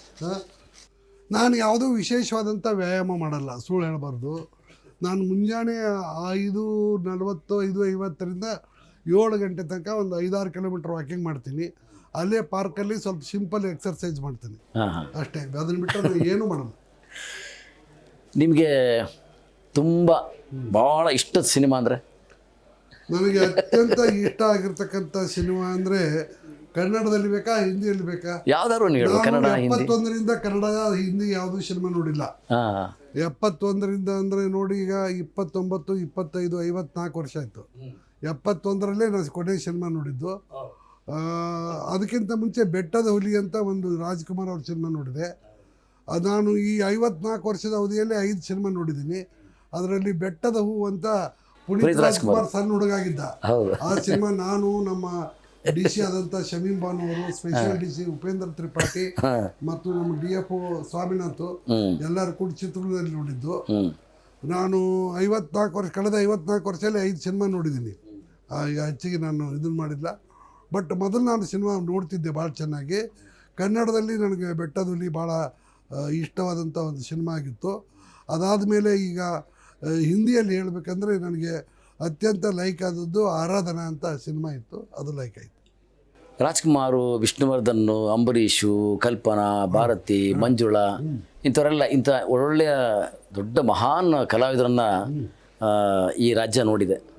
ನೀವು? ನನಗೆ ಅತ್ಯಂತ ವಿಷ್ಣುವರ್ಧನ್ ಅವರು, ಅಂಬರೀಷ್ ಅವರು ಭಾಳ ಆತ್ಮೀಯರಾಗಿದ್ದರು. ರಾಜ್ಕುಮಾರ್ ಅವರು ನನಗೆ ತುಂಬ ಚೆನ್ನಾಗಿ ಪರಿಚಯ ಇತ್ತು ಮತ್ತು ಅವರು ನನ್ನ ಮೇಲೆ ಭಾಳ ಪ್ರೀತಿ ಇದ್ದರು. ಬಟ್ ಅಂಬರೀಷು ನನಗೆ ಮತ್ತು ವಿಷ್ಣುವರ್ಧನು ನನಗೆ, ಭಾರತಿ ಅವರು ಮತ್ತು ಹಿಂದಿಯಲ್ಲಿದ್ದಂಥ ಜಯಪ್ರದಾ ಮತ್ತು ಅವ್ರ ಯಜಮಾನರು ಶ್ರೀಕಾಂತ್ ಅವ್ರು ಬೇಕಾದಷ್ಟು ಸಲ ನಮ್ಮ ಮನೆಗೆ ಬಂದಿದ್ದರು. ಈ ನಮ್ಮ ಅಂಬರೀಷ್ ಅವ್ರ ಹೆಂಡತಿ ಒಬ್ಬರು ಸುಮಲತಾ ಅವರು ಬಂದಿದ್ದರು. ಅವ್ರದ್ದು ನನಗೆ ಚೆನ್ನಾಗಿ ಪರಿಚಯ ಇತ್ತು. ನನಗೆ ಅಂಬರೀಷು ಮಂಡ್ಯ SP ಇದ್ದಾಗಿಂದ ಪರಿಚಯ. ಆವಾಗಿನ್ನೂ ಅಲ್ಲಿ ಒಂದು ವುಡ್ಲ್ಯಾಂಡ್ಸ್ ಹೋಟೆಲಲ್ಲಿ ರೂಮ್ ಮಾಡ್ಕೊಂಡಿದ್ರು. ಆವಾಗಿಂದು ಪರಿಚಯ. ಸಾಯೋ ತನಕನೂ ಅವರು ಕನಿಷ್ಠ ಒಂದು 15 ವರ್ಷ ನನ್ನ ಬರ್ತ್ಡೇಗೂ ಬಂದರು ಅವರು. ಪಾಪ ಅವರು ನಮ್ಮನ್ನು ಅಗಲಿ ಹೋಗಿರ್ತಕ್ಕಂಥದ್ದು ಭಾಳ ದುಃಖ ಆಗುತ್ತೆ. ಭಾಳ ಒಳ್ಳೆಯ ಮನುಷ್ಯ ಮತ್ತು ಸಹೃದಯಿ. ಇವರೆಲ್ಲ ತಮಗೆ ಯಾವ ಥರ ನೇರವಾಗಿ ಭೇಟಿಯಾಗಿರ್ತಕ್ಕಂಥದ್ದು ಅಥವಾ ಕಾಲ್ ಮಾಡಿದಾಗ ಹೇಳಿರ್ತಕ್ಕಂಥ ನೆನಪುಗಳೇನಾರು? ಆವಾಗ ನೋಡಿ, ವಿಷ್ಣುವರ್ಧನು ನಾನು ಕಾಡಲ್ಲಿದ್ದಾಗ ನಾನು MMLS ಹೆಡ್ ಕ್ವಾರ್ಟರ್ಸ್ ಇತ್ತು, ವೀರಪ್ಪನ ಆಪರೇಷನಲ್ಲಿದ್ದಾಗ ನನಗೆ ಎಷ್ಟೋ ಸಲ ಅವ್ರು ಊಟಕ್ಕೆ ಬರ್ರಿ, ಇವತ್ತು ಮನೆಗೆ ಬರಲೇಬೇಕು ಅಂತ ಹೇಳ್ತಿದ್ರು. ಒಂದು 2-3 ಸಲ ನಾನು ಆ ಕಡೆಯಿಂದ ಬರ್ಬಂದು ನಾನು ಮೆಟ್ರೋ ಮೇಲೆ ಬರ್ತಿದ್ದೆ, ಮೆಟ್ಟೂರು ಧರ್ಮಪುರಿ ಮೇಲೆ ಬರ್ತಿದ್ದೆ. ಎಷ್ಟೋ ಒಂದು 3 ಸಲ ನಾನು 9 ಗಂಟೆಗೆ ಬರ್ತೀನಿ ಅಂತ ಹೇಳಿದವನು ರಾತ್ರಿ 12-1 ಗಂಟೆ ತನಕ ಬಂದೆ, ಯಾರು ಅಂಬರೀಷ್ ಮನೆಗೆ. ಆದರೆ ವಿಷ್ಣುವರ್ಧನು ಮತ್ತು ಅಂಬರೀಷ್ ಇಬ್ಬರು ನನಗಾಗಿ ವೇಟ್ ಮಾಡ್ಕೊತ ಕೂತಿದ್ರು. ನಾವು ಹೋಗೋ ತನಕ ಅವ್ರು ಏನೂ ಸ್ಟಾರ್ಟ್ ಮಾಡಿದ್ರು. ನಾನು ಹೋದ್ಮೇಲೆ ಎಲ್ಲ ಇದು ಮಾಡಿದ್ರು. 4-5 ತಾಸು ನನ್ನ ಸಲುವಾಗಿ ವೇಟ್ ಮಾಡ್ತಾಯಿದ್ರು. ಆಮೇಲೆ ವಿಷ್ಣುವರ್ಧನ್ ಅವರು ಕೆಲವು ವಿಶೇಷವಾದ ಸಂಗೀತ ಕಾರ್ಯಕ್ರಮಗಳನ್ನು ಮಾಡ್ತಾಯಿದ್ರು. ಅವಕ್ಕೂ ಎಲ್ಲ ನಾನು ಹೋಗ್ತಾಯಿದ್ದೆ. ಮತ್ತು ವಿಷ್ಣುವರ್ಧನ್ ಮನೆಗೂ ನಾನು ಬೇಕಾದಷ್ಟು ಸಲ ಊಟಕ್ಕೆ ಹೋಗಿದ್ದೀನಿ. ಮತ್ತು ಅವ್ರನ್ನೂ ನಾವು ಕಳ್ಕೊಂಡದ್ದು ನಮಗೆ ಅತೀವಾದಂಥ ಒಂದು ದುಃಖ ಆಗುತ್ತೆ. ಈಗ ಅವ್ರಿಗೆ ಸರ್ಕಾರದವರು ಒಂದು ಸ್ಮಾರಕವನ್ನು ಮಾಡಿದ್ದಾರೆ, ಅದು ನನಗೆ ಹೆಚ್ಚಿನ ಒಂದು ಸಂತೋಷ ಕೊಟ್ಟಿದೆ. ವಿಷ್ಣುವರ್ಧನ್ ತೀರ್ಕೊಂಡಾಗ ನಾನು ಅಂಬರೀಷ್ ಇಬ್ಬರು ವಿಚಾರ ಮಾಡಿ ಅವ್ರಿಗೆ ಇಲ್ಲೇ ಬೆಂಗಳೂರಲ್ಲೇ ಮಾಡಬೇಕಂತ ಮಾಡಿದ್ವಿ. ಆದರೆ ಅದು ಕಾರಣಾಂತರದಿಂದ ಕೈಗೂಡಲಿಲ್ಲ. ಈಗ ಮೈಸೂರಿನಲ್ಲಿ ಮಾಡಿದ್ದಾರೆ ಅಂತ ಗೊತ್ತಾಗಿದೆ. ತುಂಬ ಒಳ್ಳೆಯ ಕೆಲಸ ಮಾಡಿದ್ದಾರೆ. ಶಂಕರ್ ಬಿದ್ರವ್ರು ಹಾಡು ಹೇಳ್ತಾರಾ? ಶಂಕರ್ ಬಿದ್ರ ಹಾಡು ಇಲ್ಲ, ಹೇಳ್ತಾರೆ? ನಾನು ಹಾಡು ಕೇಳ್ತೀನಿ ಹೊರತು ಹೇಳೋದಿಲ್ಲ. ಇಷ್ಟದ ಹಾಡು ಯಾವುದು ಶಂಕರ್ ಬಿದ್ರ ಅವರದ್ದು? ಯಾರು ಇಷ್ಟವಾದ ಹಾಡು ಯಾವುದು ನಿಮಗೆ? ನನಗೆ ಹಾಂ, ಅತ್ಯಂತ ಇಷ್ಟವಾದದ್ದು ಹಾಡು ನಾನು ಹಿಂದಿಯಲ್ಲಿ ಆದರೆ ಬೇಕಾದಷ್ಟಿದ್ದಾವೆ. ಆದರೆ ಕನ್ನಡದಲ್ಲಿ ಒಂದು ನನಗೆ ಹೆಚ್ಚು ಇದು ಇಲ್ಲ. ನನಗೆ ಲಕ್ಷ್ಮಿ ಮತ್ತು ಅನಂತನಾಗ್ ಇದ್ದಿರೋದು ಸಿನಿಮಾದ ಹಾಡುಗಳು ಭಾಳ ಇಷ್ಟ. ಬೆಂಕಿಯ ಬಲೆ ಅಂತ ಒಂದು ಸಿನಿಮಾ ಇತ್ತು, ಅದರಲ್ಲಿ ಬಂದಿರತಕ್ಕಂಥ ಹಾಡುಗಳು ಇಷ್ಟ. ಓಕೆ. ಈ ತಾವು ಶಂಕರ್ ಬಿದ್ರು ರಿಲ್ಯಾಕ್ಸ್ ಮೂಡಿಗೆ ಹೋಗಬೇಕು ಅಂದರೆ ಏನು ಮಾಡ್ತಾರೆ? ಎಲ್ಲಿ ಶಂಕರ್ ಬಿದ್ರಿ ಅವರು ರಿಲ್ಯಾಕ್ಸ್ ಮೂಡಿಗೆ ಹೋಗಬೇಕು ಏನು ಮಾಡ್ತಾರೆ ಶಂಕರ್ ಬಿದ್ರಿ ಅವರು? ನನಗೆ ಯಾವತ್ತೂ ಟೆನ್ಷನ್ ಅನ್ನೋದು ಆಗಿಲ್ಲ. ನನಗೆ ರಿಲ್ಯಾಕ್ಸ್ ಅಂತ ಅನ್ನೋ ಪ್ರಶ್ನೆನೇ ಇಲ್ಲ. ನಂದು ಮಷಿನ್ ಮೂವ್ದಂಗೆ ಮೂವ್ ಆಗುತ್ತೆ. ಟೆನ್ಷನ್ನು ಇಲ್ಲ, ಇದು ಇಲ್ಲ. ನನಗೆ ರಿಲ್ಯಾಕ್ಸ್ ಇದೆ, ನಾನು ರಿಲ್ಯಾಕ್ಸ್ ಆಗಿದ್ದೀನಿ, ಏನು ತೊಂದರೆ ಇಲ್ಲ. ಈಗಿನ ಒಂದು ಕೆಲವು ಸಿನಿಮಾಗಳು ನೋಡಿದಾಗ ಸಿನಿಮಾ ಕತೆ ಅಂದರೆ ಹೀಗಿರಬೇಕಾಗಿತ್ತು ಅಂತ ಇದ್ದರೆ ನಿಮ್ಮ ದೃಷ್ಟಿಯಲ್ಲಿ ಹೇಗೆ? ಈಗ ನಾನು ಇತ್ತೀಚಿನ ಸಿನಿಮಾ ನೋಡಿಲ್ಲ. ನಾನು ಹೇಳ ಬಾರ್ಡರ್ ಅಂತ ಸಿನಿಮಾ ಲಾ ಆ್ಯಂಡ್ ಆರ್ಡರ್ ಮೇಲೆ ಎಫೆಕ್ಟ್ ಆಗುತ್ತೆ ಅಂತ ಒಂದು ಕಮಿಟಿ ಮಾಡಿದರು, ಹಿಂದಿ ಸಿನಿಮಾ ಬಾರ್ಡರು. ಅದಕ್ಕೆ ನನಗೂ ಮೆಂಬರ್ ಮಾಡಿದರು ಆ್ಯಸ್ ಎ DIG ಇಂಟೆಲಿಜೆನ್ಸು. ಅದನ್ನು ಬಾದಾಮಿ ವ್ಯವಸ್ಥೆಯಲ್ಲಿ ನೋಡಿದೆ. ಇನ್ನೊಮ್ಮೆ ಲಕ್ಷ್ಮಿ ಅವರು ನನಗೆ ಫೋನ್ ಮಾಡಿ ಹೇಳಿದರು, ನನ್ನ ಮಗಳ ಸಿನಿಮಾ ಇದೆ ಅಂತ, ಯಾವುದೋ ಒಂದು ಹೊಸ ಕಾವ್ಯ ಅಂತ. ಅದು ನಮ್ಮ ಈ 3 ಥಿಯೇಟ್ರ್ ಇದ್ದು ಅಲ್ಲಿ ಮೆಜೆಸ್ಟಿಕ್ಕಲ್ಲಿ ಒಂದು ಸಣ್ಣ ಥಿಯೇಟ್ರ್ ಇತ್ತು ಕೆಳಗೆ, ಅಲ್ಲಿ ಹೋಗಿ ಅದನ್ನೊಂದು ನೋಡಿದೆ ಅವ್ರು ಹೇಳಿದಂಥ. ಇನ್ನೊಂದು ನಾನು ಬ್ಯಾಚ್ಮೆಟ್ ಶ್ರೀನಿವಾಸ್ ತೆಗೆದಿದ್ದ ಅಂತ ಅದೊಂದು ಸಿನಿಮಾ ನೋಡಿದೆ. ಮತ್ತು ಬಟ್ಟದ ಹೂ ಒಂದು ನೋಡಿದ್ದೀನಿ. ಮುಂದೆ ನನಗೆ ನನ್ನ ಫ್ರೆಂಡು ಸತ್ಯಮೂರ್ತಿ ಇದ್ದವರು ಒಂದು ಸಲ ಒಂದು ಇಂಗ್ಲೀಷ್ ಫಿಲ್ಮ್ ಬಂದಿದ್ದಾವೆ, ಅದೇನೋ ಹೊಸದಾಗಿ ಥಿಯೇಟ್ರ್ ಆಗಿದ್ದಾವಲ್ಲ, ಈಗ ಅದಕ್ಕೇನು ಮಾಲ್ಗಳಲ್ಲಿ ಇರ್ತಾವಲ್ಲ, ಅದಕ್ಕೇನಂತಾರೆ, ಮಾಲ್ಗಳಲ್ಲಿ ಸಿನಿಮಾ ಥಿಯೇಟ್ರ್ ಆಗ್ಯಾವಲ್ರಿ, ಅದಕ್ಕೇನಂತಾರೆ, ಸಿನಿಮಾ ಎಕ್ಸು. ಈ ಮಾಲ್ ದೊಡ್ಡ ದೊಡ್ಡ ಮಾಲ್ಗಳಲ್ಲಿ ಸಿನಿಮಾ ಥಿಯೇಟ್ರ್ ಅದಾವಲ್ಲ, ಐಮ್ಯಾಕ್ಸು ಆ ಥರ ಅಂಥದ್ರಲ್ಲಿ ಒಂದು ಪೈರೇಟ್ಸ್ ಅಂತ ಒಂದು ಇಂಗ್ಲೀಷ್ ಸಿನಿಮಾ ನೋಡಿ. 5 ಸಿನಿಮಾ ನೋಡೋದು ಭಾಳ ಕಡಿಮೆ ಸರ್. 54 ವರ್ಷದಲ್ಲಿ 5 ನೋಡಿದ್ದೀನಿ. 54 ವರ್ಷದಲ್ಲಿ 71ಕ್ಕೆ ಬಿಟ್ಟವನು. ಇಲ್ಲಿ ಇವರು ನಾನು ರಿಟೈರ್ ಆದ್ಮೇಲೆ ಒಂದು ಸಿನಿಮಾಕ್ಕೆ ಹೋಗಿಲ್ಲ. ಯಾಕೆ ಇಷ್ಟ ಇಲ್ಲ ಸರ್? ನನಗೇನು ಅದ್ರಾಗ ಸಿನಿಮಾದಲ್ಲಿ ಏನಂತ ಇಂಟ್ರೆಸ್ಟ್. ಓದ್ತೀನಿ, ಪುಸ್ತಕ ಓದ್ತೀನಿ, ಅದರ ಸಿನಿಮಾ ನೋಡೋಕ್ಕಾಗಲ್ಲ. ಸಹಪಾಠಿಗಳು ಜೊತೆಗೆ ಇರ್ತಾರೆ ಸರ್, ಏನಾರು ಹೇಳ್ತಾ ಇರ್ತಾರ? ಯಾರು ನಿಮ್ಮ ಸಹಪಾಠಿಗಳು? ನನ್ನ ಸಹಪಾಠಿಗಳಲ್ಲಿ ಇದ್ದಿರ್ತಕ್ಕಂಥವ್ರು ಎಲ್ಲ, ನಾನು PUC ವರೆಗೆ ಮಾತ್ರ ಕಾಲೇಜಿಗೆ ಹೋಗಿದ್ದೆ. ನನ್ನ ಸಹಪಾಠಿಗಳು ಹೆಚ್ಚಾಗಿ ಬಾಗಲಕೋಟು, ಬಿಜಾಪುರ ಮತ್ತು ಬೆಳಗಾವಿ ಜಿಲ್ಲೆಯಲ್ಲಿದ್ದಾರೆ. ಇಲ್ಲಿ ಯಾರೂ ನನಗೆ ಸಹಪಾಠಿಗಳಿಲ್ಲ. ಆದರೂ ಕೆಲವು ಸ್ನೇಹಿತರಿದ್ದಾರೆ, ಆತ್ಮೀಯರಾದವರು. ಅವರು ಅವಾಗ ಭೇಟಿ ಆಗ್ತಾರೆ. ಹೆಚ್ಚು ಕಡಿಮೆ ದಿನಾಲೂ ಒಬ್ಬರಾದರೂ ಬರ್ತಾರೆ. ಒಳ್ಳೆಯ ಅಧಿಕಾರಿ ಅಂದಾಗ, ಜನಕ್ಕೆ ಭಾಳ ಹತ್ತಿರ ಆಗ್ತಾರೆ ಅಂದಾಗ, ವಿಶ್ವಾಸದಿಂದ ಮಾತಾಡ್ತಾರೆ ಅಂದಾಗ, ನಂಬಿಕೆಯನ್ನು ಇರಿಸ್ಕೊಳ್ತಾರೆ ಅಂದಾಗ, ತುಂಬ ಪ್ರೀತಿಯಿಂದ ಮಾತನಾಡ್ತಕ್ಕಂಥ ಹೆಂಗಳೆಯರು ನಿಮ್ಮ ಪ್ರೀತಿಗೆ ಪಾತ್ರರಾಗಿದ್ದಾರೆ ಸರ್? ನನಗೇನು ಹಂಗೆ ಭೇದ ಭಾವ ಇಲ್ಲ. ಆಫೀಸಿಗೆ ಗಂಡು ಮಕ್ಕಳು ಬರ್ತಾರೆ, ಹೆಣ್ಮಕ್ಳು ಬರ್ತಾರೆ, ಹುಡುಗರು ಬರ್ತಾರೆ. ಅವ್ರವ್ರ ಕೆಲಸ ಇದ್ದಾಗ ಬರ್ತಾರೆ, ಮಾಡ್ಕೊಂಡು ಹೋಗ್ತಾರೆ. ಅದು ಶಂಕರ್ ಬಿದ್ರು ನಂಗೆ ತುಂಬ ಇಷ್ಟ ಅಂತಾರಪ್ಪ. ಇರ್ಬೋದು, ಅವ್ರಿಗೆ ಇಷ್ಟಪಡ್ಬೋದು, ತಪ್ಪಿ. ನಾವು ಹಂಗೆ ಇಷ್ಟಪಡಲ್ವಾ? ಹೌದು. ನಾವು ಮಹಾತ್ಮ ಗಾಂಧಿ ಅವ್ರಿಗೆ ಇಷ್ಟಪಡ್ತೀವಿ, ಇಂದಿರಾ ಗಾಂಧಿ ಅವ್ರಿಗೆ ಇಷ್ಟಪಡ್ತೀವಿ. ಹಾಗೆ ನಾವು ಈ ಸಿನಿಮಾದಲ್ಲಿ ಈಗ ಶರ್ಮಿಳಾ ಠಾಗೂರ್ಗೆ ಇಷ್ಟಪಡ್ತೀವಿ, ಮೀನಾ ಕುಮಾರ್ಗೆ ಇಷ್ಟಪಡ್ತೀವಿ. ಅವ್ರವ್ರ ಲೈಕಿಂಗ್ ಅವ್ರ ಮೇಲೆ ಹೋಗುತ್ತೆ. ಕರೆಕ್ಟ್. ಈ ಮಾತಿಗೆ ನಾನು ಇನ್ನೊಂದು ಪ್ರಶ್ನೆ ಬರುತ್ತೆ. ಮನುಷ್ಯನಿಗೆ ರಸಿಕತನ ಇರಬೇಕು ಅಂತಾರೆ, ನಿಮ್ಮ ದೃಷ್ಟಿಲಿ ಏನು? ನಾವು ಸಾಮಾನ್ಯವಾಗಿ ನಾವು ಯಾವುದು ಒಳ್ಳೇದಿದೆ, ಯಾವುದು ಒಂದು ಇಂಪಾದ ಹಾಡಿದ್ರೆ, ಯಾವುದಾದ್ರೂ ಒಂದು ಒಳ್ಳೆಯ ವಸ್ತು ಇದ್ದರೆ ಅದನ್ನು ನಾವು ಗೌರವಿಸ್ತೀವಿ, ಪ್ರೀತಿಸ್ತೀವಿ. ಅದ್ರಾಗೇನು ತಪ್ಪಿಲ್ಲ. ಎಸ್. ಈವರೆಗಿನ ಸೇವೆಯಲ್ಲಿ ಅಂದರೆ ಯಾರಿಗಾರು ಒಂದು ಸಣ್ಣ ರಿಮಾರ್ಕ್ ಇತ್ತು ಅಂತ ಮನಸ್ಸಿಗೆ ಚಡಪಡಿಸ್ತಾ ಇರುತ್ತೆ, ಹಂಗೆ ಶಂಕರ್ ಬೀರ್ ಏನಾಗಿತ್ತ? ನನಗಂತೂ ಯಾವುದೂ ರಿಮಾರ್ಕ್ ಇಲ್ಲ. ಇವತ್ತು ರೆಕಾರ್ಡಲ್ಲಿದೆ. ನನಗೆ ನನ್ನ 42 ವರ್ಷದಲ್ಲಿ ಯಾವುದೇ ಒಂದು ಚಿಕ್ಕ ರೆಕಾರ್ಡು, ಒಂದು ಸ್ಟಿಗ್ಮಾ ಅಥವಾ ಒಂದು ತಪ್ಪು ಅಂತಕ್ಕಂಥ ಯಾವುದೇ ಒಂದು ಇದು ನನ್ನ ಕಡೆ ಇಲ್ಲ. ವೀರಪ್ಪನ್ ವಿಷಯ ಬಂದಾಗ ಆತನ ಸೆರೆಗೆ ಅಂತ ಶಂಕರ್ ಬಿದ್ರವರು ಅವಾಗಿದ್ದರು ಆ ಒಂದು ಕಾರ್ಯಾಚರಣೆಯಲ್ಲಿ. ಹಂತದಲ್ಲಿ ಅವಾಗ ವೀರಪ್ಪನ್ ಕಾರ್ಯಾಚರಣೆಯಲ್ಲಿ ಅವಾಗ ಶಂಕರ್ ಬಿದ್ರು ಎಷ್ಟು ಯಶಸ್ಸು ಕಂಡ್ರೋ ಬಿಟ್ಟರೋ ಗೊತ್ತಿಲ್ಲ. ಬಟ್ ನೀವು ಇಂಥ ಪ್ರಶ್ನೆಗಳಿಗೆ ಕೇಳಿರ್ತಕ್ಕಂಥವ್ರಿಗೆ ಕೊಟ್ಟ ಉತ್ತರ ಏನು ಸರ್? ನೋಡಿ, ನಮಗೆ ತಿಳಿದಷ್ಟು ರೀತಿಯಿಂದ ನ್ಯಾಯಯುತವಾಗಿ, ಧರ್ಮಯುತವಾಗಿ, ಮಾನವೀಯ ದೃಷ್ಟಿಯಿಂದ ನಾವು ಆಪರೇಷನ್ ಮಾಡಿದ್ದೀವಿ. ನಾವು ಘಟಸರ್ಪಗಳ ಜೊತೆ ವಿಷಸರ್ಪಗಳ ಜೊತೆ ಹೋರಾಡುವಾಗ ಬಲಪ್ರಯೋಗ ಮಾಡಬೇಕಾಗುತ್ತೆ, ಮಾಡಿದ್ದೀವಿ. ಕೆಲವು ಜನ ಅದನ್ನು ತಪ್ಪು ಅಂತ ತಿಳ್ಕೊಂಡ್ರು, ಅದು ನಾವು ತಪ್ಪು ಮಾಡಿದ್ದೀವಿ ಅಂತ ತಿಳ್ಕೊಂಡ್ರು. ಅದರ ಬಗ್ಗೆ ಒಂದು ದೊಡ್ಡ ಕಮಿಷನ್ ಆಫ್ ಎಂಕ್ವೈರಿನೂ ಮಾಡಿದರು. ನಾ ಕಮಿಷನ್ ಎಂಕ್ವೈರಿಯಲ್ಲಿ ಸ್ಪಷ್ಟವಾಗಿ ಹೇಳಿದೆ, ನನಗೆ ತಿಳಿದಟ್ಟು ಮಟ್ಟಿಗೆ ನನ್ನ ನೇತೃತ್ವದಲ್ಲಿ ಇದ್ದಂಥ ಅವಧಿಯಲ್ಲಿ ಯಾವುದೇ ರೀತಿಯ ತಪ್ಪು ತಡೆಯಾಗಿಲ್ಲ. ಆದರೆ ಒಂದು ವೇಳೆ ಆಯೋಗದವರು ಏನಾದರೂ ತಪ್ಪು ತಡೆ ಆಗಿದೆ ಅಂತ ತಿಳ್ಕೊಂಡ್ರೆ ಅದಕ್ಕೆ ನನ್ನ ಮೇಲಿನವರು ಜವಾಬ್ದಾರಲ್ಲ, ನನ್ನ ಕೆಳಗಿನವರು ಜವಾಬ್ದಾರಲ್ಲ, ನಾನೊಬ್ಬನೇ ಜವಾಬ್ದಾರ ಅಂತ ನಾನು ಓಪನ್ ಸ್ಟೇಟ್ಮೆಂಟ್ ಕೊಟ್ಟು ಪ್ರಮಾಣ ವಚನ ಮಾಡಿ ಸ್ಟೇಟ್ಮೆಂಟ್ ಕೊಟ್ಟು ಅಫಿಡವಿಟ್ ಕೊಟ್ಟಿದ್ದೀನಿ. ಅದಾದಮೇಲೆ ನಮ್ಗೆ ಆಯೋಗದವರು ನಮಗೆ ಹೇಳಿದರು, ನಿಮ್ಮದೇನೂ ತಪ್ಪಿಲ್ಲ ಅಂತ ರಿಪೋರ್ಟ್ ಕೊಟ್ಟರು. ನಂದಾಗಲಿ ಬೇರೆ ಆಗಲಿ ಏನೂ ತಪ್ಪಿಲ್ಲ ಅಂತ ರಿಪೋರ್ಟ್ ಕೊಟ್ಟರು. ಅಲ್ಲಿಗೆ ಮುಗಿದೋಯ್ತು. ಶಂಕರ್ ಬಿದ್ರವರು ಪೊಲೀಸ್ ಕಮಿಷನ್ ಇದ್ದಾಗ ಎರಡು ಪ್ರಶ್ನೆಗಳು ನನಗೆ ಕಾಡುತ್ತೆ. ಒಂದು, ಸಿದ್ದರಾಮಯ್ಯನವರು ಈಗ CM, ಆಗ ವಿರೋಧ ಪಕ್ಷದಲ್ಲಿದ್ದರು. ಒಂದು ಮಾತಿಗೆ ಮಾತು, ಪ್ರೊಟೆಸ್ಟು ಅದೆಲ್ಲ ನಡೀತಾ ಇರುತ್ತೆ. ಅಂಥ ಸಂದರ್ಭದಲ್ಲಿ ಹೋಗಿ ಕಮಿಷನರ್ ಶಂಕರ್ ಬಿದ್ರವ್ರು ಹೋಗಿ ಸಿದ್ದರಾಮಯ್ಯ ಕರ್ಕೊಂಬಂದು ಅವ್ರ ಗ್ಯಾಂಗ್ ಎಲ್ಲ ಕರ್ಕೊಂಡು KSRP ಮೈದಾನದಲ್ಲಿ ಕೂಡ ಹಾಕಿದ್ರಿ. ಅದು ಅದಕ್ಕಲ್ಲ, ಅದು ವಿಧಾನಸೌಧ ಮುತ್ತಿಗೆ ಹಾಕಿದ್ರು. ಆವಾಗ ಎಲ್ಲ ವಿರೋಧ ಪಕ್ಷದ ನಾಯಕರನ್ನು ಅರೆಸ್ಟ್ ಮಾಡಿದ್ದೀವಿ. ನಮಗೆ ಅವ್ರ ಮೇಲೆ ರೆಗ್ಯುಲರ್ ಕೇಸ್ ಮಾಡಿ ಜೈಲಿಗೆ ಕಳಿಸೋ ಉದ್ದೇಶ ಇರಲಿಲ್ಲ. ಆದ್ದರಿಂದ ಕರ್ನಾಟಕ ಪೊಲೀಸ್ ಆ್ಯಕ್ಟ್ ಸೆಕ್ಷನ್ 71 ಪ್ರಕಾರ ಅವರನ್ನು ಸಾಯಂಕಾಲ ತನಕ ಡಿಟೈನ್ ಮಾಡಿಸಲು ಉದ್ದೇಶ ಇತ್ತು. ML ಚಂದ್ರಶೇಖರ್ ಸಾಹೇಬರು ಕಮಿಷನರ್ ಇದ್ದಾಗಿನಿಂದ ಆ ರೀತಿ ಸೆಕ್ಷನ್ 71ನಲ್ಲಿ ಡಿಟೈನ್ ಮಾಡ್ತಕ್ಕಂಥ ಮಹತ್ವದ ವ್ಯಕ್ತಿಗಳನ್ನು CARನಲ್ಲಿ ಆಡುಗೋಡೆಯಲ್ಲಿ ಕರ್ಕೊಂಡೋಗಿ ಕೂಡಿಸ್ತಕ್ಕಂಥ ವ್ಯವಸ್ಥೆ ಇತ್ತು. ಆದ್ದರಿಂದ ನಾವು ಸಹಿತ ಸಿದ್ದರಾಮಯ್ಯನವರು ಮತ್ತು ಅವ್ರ ಪಕ್ಷದ ಎಲ್ಲ ಲೀಡರ್ಗಳನ್ನು ಅಲ್ಲಿ ಕರ್ಕೊಂಡೋಗಿ ಒಂದು ಡ್ರಿಲ್ ಶೆಡ್ ಅಂತಿರ್ತದೆ.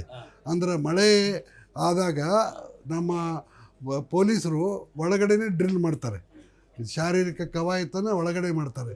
ಅಲ್ಲೇ ಕುರ್ಚಿ ಹಾಕಿಸಿ ಅಲ್ಲೇ ಕೂಡಿಸಿದ್ವಿ. ಅಲ್ಲಿ ಅವ್ರಿಗೆ ಊಟನೂ ಕೊಟ್ಟಿದ್ದೀವಿ, ನೀರು ಕೊಟ್ಟಿದ್ದೀವಿ. ರಾತ್ರಿ 10 ತನಕ ಇಟ್ಕೊಂಡು ಕಳಿಸ್ತೀವಿ. ಬಟ್ ಜನ ಹಂಗೆ ಹೇಳಿಲ್ಲ, ಕೂಡ ಹಾಕ್ಬಿಟ್ರು ಅಂತ ಹೇಳ್ತಾ ಇದ್ರು. ಕೂಡೆ ಹಾಕ್ಬೇಕಲ್ಲ, ನಾವು ಡಿಟೈನ್ ಮಾಡಿದ್ವಿ ಅಂದರೆ ಕೂಡೆ ಹಾಕುದೇ. ಹೌದು. ಅದಾದಮೇಲೆ ನಾವು ಅವ್ರ ಮೇಲೆ ಕೇಸ್ ರಿಜಿಸ್ಟರ್ ಮಾಡಿ ಜುಡಿಷಿಯಲ್ ಕಸ್ಟಡಿ ಕಳಿಸೋದು ಒಂದು ಮಾರ್ಗ. ಈ ರೀತಿ ನಮ್ಮ ನಿಷೇಧಾಜ್ಞೆಯನ್ನು ಉಲ್ಲಂಘಿಸಿದ್ದಾರೆ, ಕ್ರಿಮಿನಲ್ ಅಪರಾಧ ಮಾಡಿದ್ದಾರೆ ಅಂತ ಮಾಡಿ ಅವರನ್ನು ಜೈಲಿಗೆ ಜುಡಿಷಿಯಲ್ ಮ್ಯಾಜಿಸ್ಟ್ರೇಟ್ ಮುಂದೆ ಪ್ರೊಡ್ಯೂಸ್ ಮಾಡಿ ಜುಡಿಷಿಯಲ್ ಕಸ್ಟಡಿ ಕಳಿಸೋದು ಒಂದು ಮಾರ್ಗ. ಇನ್ನೊಂದು ಮಾರ್ಗ ಏನು ಅಂದರೆ, ಅವರು ಸಾರ್ವಜನಿಕ ಉದ್ದೇಶದ ಸಲುವಾಗಿ ಮಾಡ್ತಾಯಿದ್ರು ಮತ್ತು ಪ್ರಜಾಪ್ರಭುತ್ವದ ನೀತಿಗೆ ಅನುಗುಣವಾಗಿ ಪ್ರೊಟೆಸ್ಟ್ ಮಾಡ್ತಾಯಿದ್ರು. ನಾವು ತಾಂತ್ರಿಕವಾಗಿ ನಿಷೇಧಾಜ್ಞೆ ಹಾಕಿದ್ರು ಪ್ರೊಟೆಸ್ಟ್ ಮಾಡ್ತಕ್ಕಂಥದ್ದು ಡೆಮಾಕ್ರಸಿಯಲ್ಲಿ ಜನ್ಮಸಿದ್ಧ ಹಕ್ಕು. ಇವತ್ತು ಕಾಂಗ್ರೆಸ್ ರೂಲಿಂಗ್ ಇರ್ಬೋದು, ನಾಳೆ ಮತ್ತೊಂದು ಪಾರ್ಟಿ ಬರ್ಬೋದು, ಯಾರೇನಾದರೂ ಅದಕ್ಕೆ ಅವಕಾಶ ಕಲ್ಪಿಸಬೇಕು. ಆದರೆ ಪರಿಸ್ಥಿತಿ ಸುಧಾರಿಸ್ತನಕ ಅಂತ ಮತ್ತೆ ಅವ್ರು ಗಲಾಟೆ ಮಾಡುವವರಿಗೆ ಅವಕಾಶ ಕೊಡಬಾರ್ದು ಅಂತ ಅವರಿಗೆ ಡಿಟೈನ್ ಮಾಡಿ ಒಂದು 5-6 ಬಸ್ಗಳಲ್ಲಿ ಅವ್ರನ್ನ ಕರೆದುಕೊಂಡೋಗಿ CRಲ್ಲಿ ಡ್ರಿಲ್ ಶೆಡ್ಡಲ್ಲಿ ಕೂಡಿಸಿದ್ವಿ. ಅವ್ರಿಗೆ ಮಧ್ಯಾಹ್ನದ ಊಟ ಕೊಟ್ಟಿದ್ದೀವಿ, ಸಾಯಂಕಾಲ ಟೀ ಕೊಟ್ಟಿದ್ದೀವಿ, ಮತ್ತು ರಾತ್ರಿ ಊಟ ಕೊಟ್ಟಿದ್ದೀವಿ, ಆಮೇಲೆ ಕಳಿಸ್ಕೊಟ್ಟಿದ್ದೀವಿ. ನೀವು ಕಮಿಷನರ್ ಆದಾಗ ಯಡಿಯೂರಪ್ಪನವರು ಮುಖ್ಯಮಂತ್ರಿ ಆಗಿದ್ದರು. ಆ ಸಂದರ್ಭದಲ್ಲಿ ಯಡಿಯೂರಪ್ಪನವ್ರನ್ನ ಭೇಟಿ ಮಾಡೋಕ್ಕೆ ಒಂದು ಆಹ್ವಾನ ಪತ್ರಿಕೆ ಕೊಡೋಕ್ಕೆ ಒಬ್ಬರು ಗಣ್ಯರು ಬರ್ತಾರೆ. ಆ ಗಣ್ಯರು ಅವರ ಕಾಲಿಗೆ ನಾನು ನಿಂತವರು ಅಂತ ಏನು ನೇಮ್ ಬೋರ್ಡ್ ಹಾಕ್ಕೊಂಡಿರಲ್ಲ. ಅಂಥ ಟೈಮಲ್ಲಿ ಅಲ್ಲಿರ್ತಕ್ಕಂಥ ಕಾರ್ಯನಿರ್ವಹಿಸ್ತಕ್ಕಂಥ ಒಬ್ಬ ಪೇದೆ ಅವ್ರನ್ನ ಬಿಡಲ್ಲ. ಅಂಥ ಸಂದರ್ಭ ಒಂದು ರಿಪೋರ್ಟ್ ನಿಮಗೆ ಬರುತ್ತೆ, ತಮ್ಗೆ ನೆನಪಿದೆಯಾ? ಏನು? ಇವ್ರು ಬಿಡ್ತಾ ಇಲ್ಲ, ಅವ್ನು ಸಸ್ಪೆಂಡ್ ಮಾಡಿ, ಯಾರನ್ನ? ಆ ಪೇದನ ಸಸ್ಪೆಂಡ್ ಮಾಡಿ ಅಂತ ಬರುತ್ತೆ. ಇದು ನೋಡಿ, ಆ ರೀತಿ ಭಾಳ ಸಲ ಒತ್ತಡಗಳು ಬಂದಿದ್ದು ನನಗೆ ಒಂದು 7-8 ಸಲ ಬಂದಿದ್ದು. ಬಟ್ ಒಂದು ದೊಡ್ಡತನ ಯಡಿಯೂರಪ್ಪನವ್ರದ್ದು ಹೇಳಬೇಕಂದ್ರೆ, ನಾನು ಹೋಗಿ ಅವ್ರಿಗೆ ವಿಷಯ ಎಲ್ಲ ತಿಳಿಸಿದ ಮೇಲೆ ಆಯಿತು ಅಂತ ಹೇಳಿಬಿಟ್ಟಿದ್ದಾರೆ ಹೊರತು ಅವ್ರು ಹೇಳಿದ್ದು ಯಾವುದು. ನಾನು ಒಂದು ಸಲ ನನಗೆ ಹುಬ್ಬಳ್ಳಿಯಲ್ಲಿ ನಿವೃತ್ತಿ ಆದಮೇಲೆ ಸಿಕ್ಕಿದ್ರು. ಪ್ರಹ್ಲಾದ್ ಜೋಶಿ ಅವರಿದ್ದರು, ಕಾಟ್ವೆ ಇದ್ದರು, ಬಸವರಾಜ್ ಇದ್ದರು, ಬೊಮ್ಮಾಯಿ, ಮುಂದೆ ಜಗದೀಶ್ ಶೆಟ್ಟರ್ ಇದ್ದರು. ಅವರು ನಾನು ಒಂದು ರೈತ ಸಮ್ಮೇಳನಕ್ಕೆ ಬೆಳಗಾವಕ್ಕೆ ಚೀಫ್ ಗೆಸ್ಟಾಗಿ ಹೋಗಿದ್ದೆ. ತಿರುಗಿ ಬೆಂಗಳೂರಿಗೆ ಬರೋಕೆ ಹುಬ್ಬಳ್ಳಿ ಏರ್ಪೋರ್ಟಿಗೆ ಬಂದಿದ್ದೆ. ಅವರು ಯಾವುದೋ ಒಂದು MLC ಪ್ರಚಾರಕ್ಕೆ ಬಂದಿದ್ದರು. ಅವರು ಏರ್ಪೋರ್ಟ್ ಲಾಂಜಲ್ಲಿ ಎಲ್ಲ ಕೂತಿದ್ವಿ. ನಾನು ಅವಾಗ ದೊಡ್ಡವರಪ್ಪನವ್ರು ಕೇಳಿದೆ, ಸರ್ ನೀವು 3 ವರ್ಷ ನೀವು ಚೀಫ್ ಮಿನಿಸ್ಟರ್ ಆಗಿದ್ರಿ, 3 ವರ್ಷ ನಾ ಕಮಿಷನರ್ ಆಗಿದ್ದೆ, ನೀವು ಹೇಳಿದ್ದು ಒಂದರೇ ಮಾತು ನಾನು ಕೇಳಿದ್ದೀನಿ ಅಂತ ಕೇಳಿದೆ. ಅವ್ರು ಎಲ್ರಿ ನೀವು ಎಲ್ಲರೂ ಕೇಳ್ತೀನಿ, ಒಂದೇ ಒಂದು ಮಾತು ಹೇಳಿದ್ದೆ, ಅದನ್ನು ನೀವು ಕೇಳಿಲ್ಲ ಅಂತಂದರು. ಅವತ್ತಿನ ಸಂದರ್ಭದಲ್ಲಿ ಆ ಪೊಲೀಸ್ ಕಾನ್ಸ್ಟೇಬಲ್ ಕರೆದು ಗೌರವ ಕೊಟ್ಟಿದ್ರು. ಹೌದು, ಅಲ್ಲ ಕರೆಕ್ಟ್ ಡ್ಯೂಟಿ ಯಾರು ಮಾಡ್ತಾರೆ ಅವ್ರಿಗೆ ಅವತ್ತೂ ನಾನು ಸಪೋರ್ಟ್ ಮಾಡಿದ್ದೀನಿ. ಅದು ಕಾನ್ಸ್ಟೇಬಲ್ ಇರ್ಬೋದು, ಬೇರೆ ಇರ್ಬೋದು, ಈವನ್ ಪಬ್ಲಿಕ್ಕು ಆಟೋ ರಿಕ್ಷಾ ಡ್ರೈವರ್ಗಳು ಉತ್ತಮ ಕೆಲಸ ಮಾಡಿದಾಗ ಅವ್ರು ಕರೆದು ಸನ್ಮಾನ ಮಾಡಿ ರಿವಾರ್ಡ್ ಕೊಟ್ಟು ಕಳಿಸಿದ್ದೀನಿ. ಪೊಲೀಸ್ ಇಲಾಖೆಯ ವ್ಯವಸ್ಥೆ ನಿಮ್ಮಿಂದನೇ ತೊಗೊಂಡ್ರೆ ಇಲ್ಲಿವರೆಗೆ ಈಗ ಬಂದು ನಿಂತ್ಕೊಂಡಾಗ ಹೆಂಗೆ ಇದೆ ಅಂತ ಅನಿಸುತ್ತೆ ತಮಗೆ? ಭಾಳ ಬದಲಾಗಿದೆ. ಬಟ್ ಇದಕ್ಕೆ ನಾವು ಅಧಿಕಾರಿಗಳನ್ನು ದೂಷಣೆ ಮಾಡೋಕ್ಕಾಗಲ್ಲ. ಒಟ್ಟಾರೆ ರಾಜಕೀಯ, ಸಾಮಾಜಿಕ, ಆರ್ಥಿಕ ಪರಿಸ್ಥಿತಿ ಇದಕ್ಕೆ ಕಾರಣ ಇದೆ. ಬಟ್ ಇದು ಬದಲಾಗಬೇಕು. ಪೊಲೀಸರೇ ಆಗಲಿ, ಬೇರೆ ಇಲಾಖೆ ಸರ್ಕಾರಿ ಅಧಿಕಾರಿ ನೌಕರರೇ ಆಗಲಿ, ಕಾನೂನು ಚೌಕಟ್ಟಿನಲ್ಲಿ ಅವ್ರು ತಮ್ಮ ಕೆಲಸವನ್ನು ಮಾಡಬೇಕು. ಆ ರೀತಿ ಪರಿಸ್ಥಿತಿ ನಿರ್ಮಾಣ ಆಗಬೇಕು. ಆಗ ಮಾತ್ರ ರಾಜ್ಯ ಸುಧಾರಣೆ ಆಗಲಿಕ್ಕೆ ಸಾಧ್ಯ. ಈಗ ಮತ್ತೆ ನೀವು ವಾಪಸ್ ಬರಬೇಕಾಗತ್ತೆ ಒಂದು ಪ್ರಶ್ನೆಗೆ. ಈಗ ನೀವು ಪ್ರಸ್ತುತ ರಾಜಕಾರಣವನ್ನು ಪ್ರೀತಿಸ್ತೀರೋ ದ್ವೇಷಿಸ್ತೀರೋ? ನಾನು ಪ್ರೀತಿಸೋದಿಲ್ಲ, ದ್ವೇಷಿಸೋದಿಲ್ಲ. ಬೇಗ ಒಳ್ಳೆಯ ಕಾಲ ಬರಲಿ. ಒಳ್ಳೆ ಕಾಲ ಬರುತ್ತಾ? ಬರ್ತದೆ, ಯಾಕೆ ಬರೋದಿಲ್ಲ, ಬರ್ತದೆ. ಹಾಂ, ನಮ್ಮ ರಾಜ್ಯ ಅಭಿವೃದ್ಧಿ ಆಗಲಿ. ಅದರಲ್ಲಿಯೂ ಉತ್ತರ ಕರ್ನಾಟಕ, ಅದು Gulbarga division, Belagavi division, Belagavi district ಬಿಟ್ಟು ಉಳಿದು ಎಲ್ಲ ಕಡೆ ಸ್ವಲ್ಪ ಭಾಳ ಹಿಂದುಳಿದಿದ್ದಾವೆ. ಅಪ್ಪರ್ ಕೃಷ್ಣ ಪ್ರಾಜೆಕ್ಟು 2ನೇ ಟ್ರಿಬ್ಯುನಲ್ದು ಅವಾರ್ಡ್ ಬಂದು ಇವತ್ತಿಗೆ 15 ವರ್ಷ ಆಯಿತು. ಅದನ್ನು ಗೆಜೆಟ್ ಮಾಡಿಸಿಲ್ಲ ಮತ್ತು ಅದು ಜಾರಿ ಮಾಡಿಲ್ಲ. ನಮ್ಮ ಸರ್ಕಾರದವರೇ ತಪ್ಪು ಮಾಡಿದ್ದಾರೆ. ಈ ಅಲಾಟ್ ಆದ ನೀರೇ ಉಪಯೋಗ ಮಾಡ್ಕೊಳಕ್ಕಾಗಲ್ಲ. ತಾಂತ್ರಿಕ ಸಲಹೆ ಪ್ರಕಾರ ಅಪೀಲ್ ಮಾಡೋ ಅವಶ್ಯಕತೆ ಇರಲಿಲ್ಲ. ಆದರೆ ಯಾರೋ ಒಬ್ಬರು ಅಡ್ವೊಕೇಟ್ಗಳ ಮಾತು ಕೇಳಿಕೊಂಡು ಅದರ ಮೇಲೆ ಮತ್ತೆ ಇನ್ನಷ್ಟು ನೀರು ಕೊಡಬೇಕು ಅಂತ ಅಪೀಲ್ ಹೋಗಿದ್ದಾರೆ. ಹೀಗಾಗಿ 15 ವರ್ಷ ಆಯಿತು. ಅದು 2050ರಲ್ಲಿ ರಿವ್ಯೂಗೆ ಬರ್ತಾ ಇದೆ. ಅದು ನಮಗೆ ಅಲಾಟ್ ಆಗಿರ್ತಕ್ಕಂಥ ನೀರನ್ನು ನಾವು ಉಪಯೋಗ ಮಾಡ್ಕೊಂಡು ಬಿಟ್ರೆ ಕೃಷ್ಣಾ ವ್ಯಾಲಿಯಲ್ಲಿ, ಕೃಷ್ಣಾ ವ್ಯಾಲಿ ಅಂದ್ರೆ ಬರೀ ಉತ್ತರ ಕರ್ನಾಟಕ ಅಲ್ಲ, ಇದು ತುಮಕೂರು, ಹಾಸನ ಜಿಲ್ಲೆ ಹಿಡ್ಕೊಂಡು ಕರ್ನಾಟಕದ 64% ಏರಿಯಾ ಕೃಷ್ಣಾ ವ್ಯಾಲಿಯಲ್ಲಿ ಬರುತ್ತೆ. ಅದನ್ನು ಉಪಯೋಗ ಮಾಡ್ಕೊಂಡು ಬಿಟ್ರೆ ಯಾವ ಗ್ಯಾರಂಟಿನೂ ಬೇಕಾಗಿಲ್ಲ, ಯಾವ ವೆಲ್ಫೇರ್ ಸ್ಕೀಮು ಬೇಕಾಗಿಲ್ಲ. ನಮ್ಮ ಕೃಷ್ಣಾ ವ್ಯಾಲಿಯ ರೈತರೇ ಇಡೀ ದೇಶವನ್ನು ಫೀಡ್ ಮಾಡ್ತಕ್ಕಂಥ ಶಕ್ತಿ ಪಡ್ಕೋತಾರೆ. ಪಂಜಾಬ್ಗಿಂತ ಹೆಚ್ಚು ಪವರ್ಫುಲ್ ಆಗುತ್ತೆ ನಿಮಗೆ. ಈ ಇತ್ತೀಚೆಗೆ ಜಾಸ್ತಿ ಆಗ್ತದೆ ಒಂಥರ ಪಾಪಸ್ ಕಳ್ಳಿ ಗಿಡದ ಥರ ಹಣಕ್ಕೆ ಪ್ರಾಧಾನ್ಯತೆ ಕೊಡಬೇಕು, ಹಂಗಿದ್ರೆ ಕೆಲಸ. ಹೌದು, ನಿಜ ನೀವು ಹೇಳೋದು. ಈಗ ಪಕ್ಷಾತೀತವಾಗಿ, ಪ್ರದೇಶಾತೀತವಾಗಿ ಇದೇ ವ್ಯವಸ್ಥೆ ಜಾರಿಯಲ್ಲಿದೆ. ಅದು ಒಂದು ಕಾಲಘಟ್ಟ, ಅದು ಚೇಂಜ್ ಆಗುತ್ತೆ. ಯಾವತ್ತೂ ಯಾವುದೇ ವಿಷಯಗಳು ಶಾಶ್ವತವಾಗಿ ಇರಲ್ಲ. ಈಗ ಇರ್ತಕ್ಕಂಥ ಪರಿಸ್ಥಿತಿಯಲ್ಲಿ ಹಣಕ್ಕೆ ಭಾಳ ಪ್ರಾಧಾನ್ಯತೆ ಇದೆ. ಅದು ಸನ್ಮಾರ್ಗದ ಹಣನೋ, ದುರ್ಮಾರ್ಗದ ಹಣನೋ, ಅನ್ಯಾಯದ ಹಣನೋ, ನ್ಯಾಯದ ಹಣನೋ, ಯಾವುದೂ ಭೇದ ಭಾವ ಇಲ್ಲ. ಬರೇ ಪ್ರತಿಯೊಂದು ಸ್ಟೆಪ್ಪಲ್ಲಿ, ಪ್ರತಿಯೊಂದು ಹಂತದಲ್ಲಿ, ಪ್ರತಿಯೊಂದು ವಿಷಯದಲ್ಲಿಯೂ ಸಹಿತ ದುಡ್ಡು ಭಾಳ ಮಹತ್ವದ್ದಾಗಿದೆ. ಆದ್ದರಿಂದ ಆ ಪರಿಸ್ಥಿತಿ ಬದಲಾಗುತ್ತೆ ಅಂತಕ್ಕಂಥ ಆಶಯ ನನಗಿದೆ. ಲೋಕಾಯುಕ್ತ, ಇಡಿ, ಮತ್ತೊಂದು ಎಲ್ಲರೂ ಕೆಡಿಸಿದ್ದಾರೆ. ಈಗ ಸಂವಿಧಾನಿಕ ಸಂಸ್ಥೆಗಳು, ಲೋಕಾಯುಕ್ತ ಇರ್ಬೋದು, ಲೋಕ್ ಸೇವಾ ಆಯೋಗ ಇರ್ಬೋದು, ಅಥವಾ ಹೈಕೋರ್ಟ್ ಇರ್ಬೋದು, ಅಥವಾ ಬೇರೆ ನ್ಯಾಯಾಲಯಗಳಿರ್ಬೋದು, ಅಥವಾ ಆಲ್ ಇಂಡಿಯಾ ಸರ್ವಿಸಸ್ ಇರ್ಬೋದು, ಎಲ್ಲದರಲ್ಲಿಯೂ ಸಹಿತ ಈಗ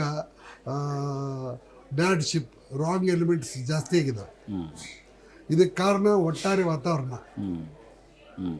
overall situation in the country and the state is primarily responsible for this kind of sad state of affairs.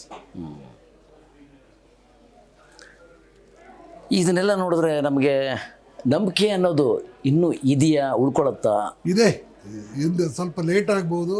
ಸತ್ಯಕ್ಕೆ ಜಯ, ಸತ್ಯವೇ ಗೆಲ್ಲುತ್ತೆ, ಸತ್ಯಮೇವ ಜಯತೆ.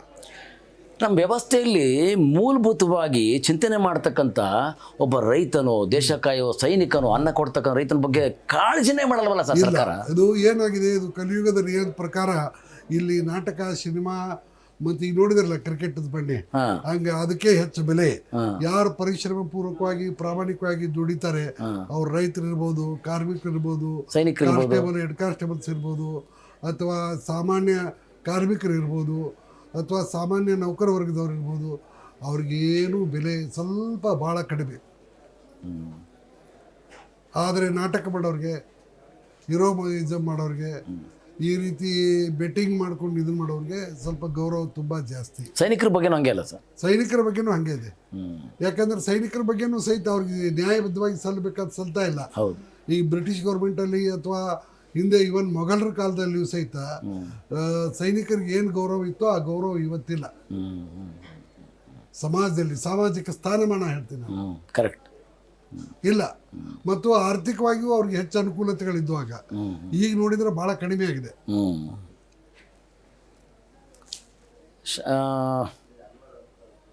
ನಿಮ್ಮ ಸರ್ವೀಸಲ್ಲಿ ಅಥವಾ ವ್ಯವಸ್ಥೆಯಲ್ಲಿ ಒಂದು ಕಾನೂನು ಚೌಕಟ್ಟಲ್ಲಿ ಇವ್ರಿಗೆ ಹೆಲ್ಪ್ ಮಾಡ್ಬೋದಾಗಿತ್ತು ಬಟ್ ಆಗ್ತಾ ಇಲ್ಲ ಅಂತಕ್ಕಂಥದ್ದು ಏನಾದ್ರು ಅನಿಸಿದೆ ಸರ್? ಇಲ್ಲ, ನಾವು ಎಷ್ಟು ಸಾಧ್ಯದಷ್ಟು ಶಕ್ತಿ ಮೀರಿ ನಿಯಮಗಳನ್ನು ಜನರ ಪರವಾಗಿ, ನ್ಯಾಯದ ಪರವಾಗಿ, ರಾಜ್ಯದ ಹಿತದೃಷ್ಟಿಯಿಂದ ನಾವು ಅರ್ಥೈಸ್ಕೊಂಡು ಕೆಲಸ ಮಾಡಿದ್ದೀವಿ. ಮತ್ತು ಕೆಲವು ಸಲ ಇರ್ತವೆ, ಬಟ್ ನಮಗೇನು ಆ ಬಲಹೀನತೆ ಅನಿಸಿಲ್ಲ. ನಮಗೆ ಏನೋ ಅಬ್ಸ್ಟ್ಯಾಕಲ್ ಇದಾವೆ ಅಂತ ಅನಿಸಿಲ್ಲ. ನಾವು ಏನು ಮಾಡಬೇಕು ಅದನ್ನು ನ್ಯಾಯಬದ್ಧವಾಗಿ ಮಾಡಿಬಿಟ್ಟಿದ್ದೀವಿ. ಇವರು ನಮ್ಮ ಸಮೂಹ, ಅವನು ನಮ್ಮ ಸಮೂಹ, ಇವು ನಮ್ಮ ಸಮೂಹ ಅಲ್ಲ, ಈ ಥರ ದೃಷ್ಟಿಕೋನ ಇಟ್ಕೊಂಡು ಕೆಲಸ ಮಾಡ್ಬೇಕಾಗಿ ಆ ರೀತಿ ಕೆಲಸ ಮಾಡಿಕೊಂಡ್ರೆ ಯಾವನೂ ಬದುಕಲಿಕ್ಕೆ ಸಾಧ್ಯ ಇಲ್ಲ. ಯಾವುದೇ ರಾಜಕೀಯ ಕ್ಷೇತ್ರ ಇರ್ಬೋದು, ಒಂದು ಪ್ರೊಡಕ್ಷನ್ ಅಥವಾ ಫ್ಯಾಕ್ಟ್ರಿ ಔದ್ಯೋಗಿಕ ಕ್ಷೇತ್ರ ಇರ್ಬೋದು, ಕೃಷಿ ಕ್ಷೇತ್ರ ಇರ್ಬೋದು, ಸರ್ಕಾರಿ ನೌಕರಿ ಇರ್ಬೋದು, ಎಲ್ಲಿಯೂ ಆ ರೀತಿ ಭೇದ ಭಾವ ಮಾಡ್ಕೊಂಡು ಇದು ಮಾಡಲ್ಲ, ನಡೆಯಲ್ಲ. ಅಂಥ ಜನ ಯಶಸ್ವಿ ಆಗಲಿಕ್ಕೆ ಸಾಧ್ಯ ಇಲ್ಲ. ಭಾರತದ ಎಲ್ಲ ಜನರು ನನ್ನವರು, ನನ್ನ ಅಣ್ಣ ತಮ್ಮಂದಿರು, ಕರ್ನಾಟಕದ ಎಲ್ಲ ಜನ ನಮ್ಮವರು. ಅವ್ರಿಗೆ ಒಳ್ಳೇದು ಮಾಡಬೇಕು, ಅವ್ರಿಗೆ ನೆಮ್ಮದಿ ತಂದು ಕೊಡಬೇಕು ಅಂತ ಪ್ರಯತ್ನ ಮಾಡಿದರೆ ಆವಾಗ ನಿಶ್ಚಿತವಾಗಿಯೂ ಯಶಸ್ಸು ನಮ್ಮದಾಗುತ್ತೆ. Yes sir. Thank you sir. Thank you. ನಮಸ್ಕಾರ. ವೀಕ್ಷಕರೇ, ಶಂಕರ್ ಬಿದರಿ ಅವರು ನಡೆದು ಬಂದ ದಾರಿ, ಅಧಿಕಾರದಲ್ಲಿದ್ದಾಗ, ನಿವೃತ್ತಿಯ ನಂತರ ಏನು ಮಾಡ್ತಾಯಿದ್ದಾರೆ ಅಂತಕ್ಕಂಥ ಸಮಗ್ರವಾದ ವಿವರವನ್ನು ಗ್ಯಾರಂಟಿ ನ್ಯೂಸ್ನಲ್ಲಿ ಈ ಪಾಡ್ಕಾಸ್ಟಲ್ಲಿ ಹೇಳಿದ್ದಾರೆ. ಅವರಿಗೆ ಗ್ಯಾರಂಟಿ ನ್ಯೂಸ್ನ ಪರವಾಗಿ ಮತ್ತು ನಿಮ್ಮೆಲ್ಲರ ಪರವಾಗಿ ಅವರಿಗೆ ವಂದನೆ ಸಲ್ಲಿಸ್ತಾ ಇದ್ದೀನಿ ಸರ್. Thank you. ಓಕೆ, ನೋಡ್ತಾ ಇರಿ ಗ್ಯಾರಂಟಿ ನ್ಯೂಸ್. ಸುದ್ದಿ ಖಚಿತ, ನ್ಯಾಯ ನಿಶ್ಚಿತ.